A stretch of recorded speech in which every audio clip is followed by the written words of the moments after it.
எல்லாரும் சீக்கிரமா முன்னேறிடுறாங்க. திரும்பி பார்க்கறதுக்குள்ள முன்னேறிடுறாங்க.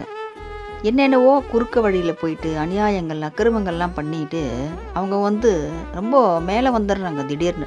எல்லா பொருளும் வாங்கிடுறாங்க. எல்லாவும் பணம், காரு, வீடு, சொத்துன்னு இப்படி எல்லாத்துலயுமே மேல வந்துடுறாங்க.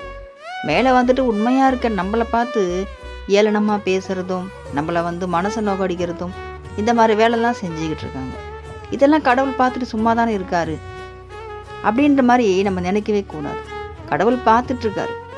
அழிச்சிட்டும் இருக்காரு. நம்ம அதை உணரணும். நிறைய அழிக்கிறார்.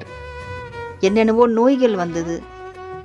பஞ்சபூதங்கள்ல அழிவு வந்தது. நீர்ல வந்தது, பூமியில வந்தது, காற்றுல வந்தது. இந்த மாதிரி அழிவுகள் வந்துட்டே தான் இருக்கும். அது கெட்டதை மட்டும்தான் அழிக்கும். நல்லதை எப்பவுமே அழிக்காது. அவர் தான் நம்ம பரம்பொருள். பஞ்சபூதங்கள்ல வாழ்றாரு.